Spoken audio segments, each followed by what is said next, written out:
Caroline Roux que l'on retrouve. Bonjour Caroline, pour les 4 vérités, vous recevez ce matin Éric Woerth. Oui, le président de la Commission des Finances, alors que la discussion sur le budget s'ouvre aujourd'hui et que le gouvernement bataille pour décoller l'étiquette budget des riches.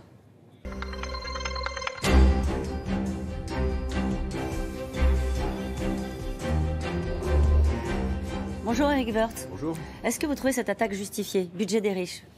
En tout cas, c'est un budget injuste, injuste un peu partout. Il est injuste pour les retraités qui vont payer tout d'un coup plus. Pourquoi tout d'un coup les retraités sont devenus des ennemis de la République, j'en sais rien.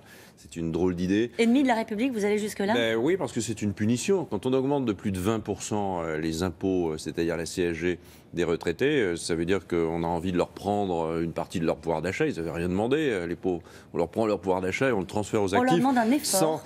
On leur demande un effort. On demande un effort à toutes les catégories de Français. Quand vous demandez un effort à des retraités qui ont 1 300 € par mois, je ne suis pas bien sûr que ce soit exactement ce qu'il faut faire. Et puis c'est tout à fait inutile pour l'économie. Ce n'est pas parce que vous transférez un peu de pouvoir d'achat vers les actifs que ça change quelque chose. Les actifs, ils ont besoin de revenus d'activité et ils ont besoin de croissance. C'est injuste pour les entreprises.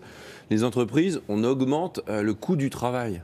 Alors évidemment, personne n'a vu cela et le gouvernement s'en défend. Mais enfin, quand vous transférez le crédit d'impôt compétitivité sur les charges sociales, ça on est d'accord, on trouve ça très bien.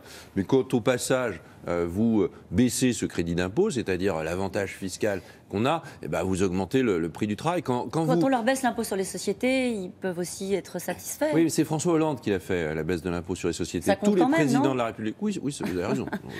Mais ça veut dire quoi? Ça veut dire que tous les pays d'Europe, tous les pays du monde, ils baissent leur impôt sur les sociétés. Donc il faut le faire. C'est injuste également pour les locataires d'HLM.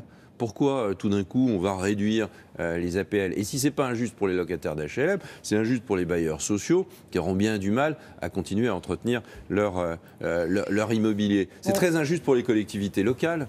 Et donc pour le citoyen local, pour nous qui consommons des services publics locaux, les crèches, les écoles, la sécurité, les polices municipales, enfin tout cela.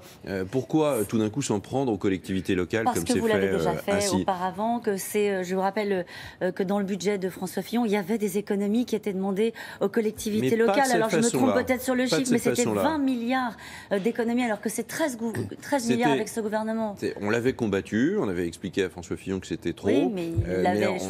Oui, mais enfin, on en aurait discuté autrement. Nul ne peut contester que François Fillon, c'était un homme qui connaissait bien le fonctionnement des collectivités locales. Il avait été élu à plusieurs reprises, et ce n'est pas le cas pour l'ensemble du gouvernement. Il y a un décalage tout à fait considérable entre la vie des Français, la vie de tous les jours, et puis la réalité des choses. Et puis, c'est injuste aussi pour les familles.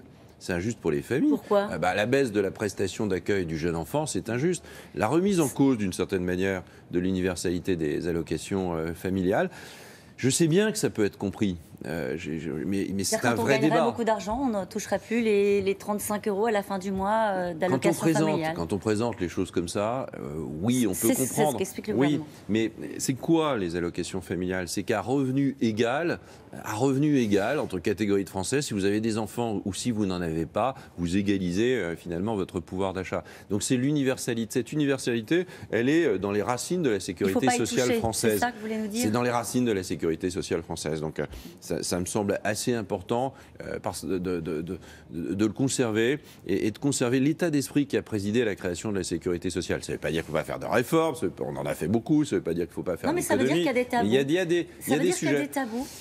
C'est un sujet. En fait, quand vous commencez à ouvrir à ce moment-là la porte, c'est pas l'affaire de 30 €, de 40 €. Quand vous commencez à ouvrir cette porte-là, elle est ouverte. Et à ce moment-là, vous allez étendre. Il n'y aura plus d'universalité pour les gens après qui gagneront un peu moins. On considérera que 2 ou 3 enfants, c'est important, plus ou moins. Enfin, il y a plein de conditions qui feront que tout d'un coup, ça mettra fin à cette grande idée qui sont les allocations familiales, qui est que lorsque vous avez des enfants, la société compense de manière horizontale selon les revenus. Alors, Bon, vous étiez bien prêt sur le gouvernement injuste, on a bien compris les points que vous venez de nous évoquer. Un mot quand même, c'est un gouvernement qui s'attaque à des tabous que la droite a toujours voulu contrer, celui de l'ISF. Vous allez me dire que ça n'est pas suffisant, que ça ne va pas suffisamment loin.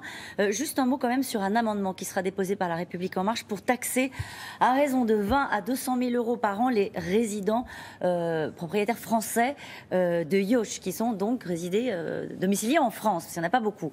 Est-ce que ça, c'est du bidouillage? Est-ce qu'il fallait le faire? Parce que c'est important, les symboles aussi en politique. Les symboles, c'est toujours évidemment important, mais il y a une impôt-mania là, qui commence à revenir. C'est-à-dire qu'on commence à retrouver des impôts ici ou là. Je pense qu'au contraire, il faut lever les impôts, il faut supprimer l'ISF totalement. Je l'assume. Édouard Philippe dit tout le temps « j'assume, j'assume ». J'assume le fait de le dire et la droite assume le fait de le dire parce que c'est un mauvais impôt. Si c'est un mauvais impôt, on n'en garde pas une partie, on le supprime totalement. Vous parlez d'impôt-mania, à part ça, il y a quoi d'autre ? Il y a ça, il y a plein de sujets. Le CICE, c'est une impôt-mania. Les retraités, c'est une impôt-mania. Donc on voit bien qu'il y a... Et puis il y a toute une série de petites taxes qui sont à l'intérieur du PLF et du PLFSS, c'est-à-dire du budget de la sécurité sociale. Il faut essayer de supprimer cette idée que la réponse est toujours une taxe. Et le fait que tout d'un coup on garde un impôt sur la fortune immobilière, c'est ça le problème. C'est qu'il ne devrait pas y avoir d'impôt sur la fortune immobilière. L'immobilier, c'est pas une rente. Pourquoi taper comme ça les propriétaires à un moment donné immobilier? Parce qu'à un moment donné, c'est un pari politique, un pari économique de dire je vais privilégier l'activité. Oui, d'accord, mais s'il n'y a pas de propriétaire, il n'y a pas de locataire. Hein. Et il faut bien à un moment donné relancer le secteur également du bâtiment. Il n'y a pas de raison de tomber là-dessus. C'est un budget injuste, mais ce n'est pas un budget insincère. Non, vous avez raison, c'est un budget qui est plus sincère que les budgets jusqu'à présent. Donc ça, c'est un bon point pour le gouvernement. Et c'est un budget qui fait des économies? C'est un budget qui fait moins d'économies qu'il n'aurait dû faire. Je suis désolé d'être un peu comme ça, vous êtes monsieur attaquant plus, aux critiques. Non, mais oui, mais enfin, on dit tellement de bien du gouvernement que de temps en temps, on peut un peu le critiquer. Je veux dire, la droite, elle a encore le droit de critiquer, elle a le droit de s'opposer d'une certaine manière. Donc, il faut nous pardonner ça. Et quand on considère que c'est pas bien, évidemment, on le dit. Je crois qu'on l'a compris. Et fondamentalement, je veux dire, quand on fait de la croissance comme on en fait aujourd'hui, c'est-à-dire comme l'Europe ou comme le monde le fait, on est dans une période formidable en termes de croissance, on met le paquet sur les économies. Et aujourd'hui, c'est pas le cas. Le budget de l'État, il sera plus en déficit en 2018 qu'il ne l'est en 2017. Il y a plus de déficit. On a bien compris que vous voterez contre. Oui, je pense, évidemment. On votera contre et puis on verra, sauf si nos amendements sont évidemment discutés et adoptés. Un mot sur le mouvement unitaire des fonctionnaires demain, gel du point d'indice, pouvoir d'achat qui stagne pour les fonctionnaires, alors que le gouvernement annonce 1600 suppressions de postes. Vous dites à Édouard Philippe, tiens, puisque vous le citiez, tenez bon. Évidemment qu'il va tenir bon. Enfin, je veux dire, on tient bon quand il y a c'est même pas un problème lorsque le sujet c'est assez facile de tenir bon d'une certaine manière. Il n'y a pas vraiment de réforme en face. Il diminue pas le nombre de fonctionnaires. Le nombre de fonctionnaires, c'est de 1600 sur 5 millions. Donc, c'est pas évidemment, c'est pas héroïque. On n'est pas en train d'écrire le roman national. Donc, tenir bon quand il n'y a pas de réforme en face, c'est quand même nettement plus simple. Donc, il aurait fallu baisser le nombre de fonctionnaires. Emmanuel Macron s'était engagé sur un chiffre assez faible d'ailleurs de 120 000.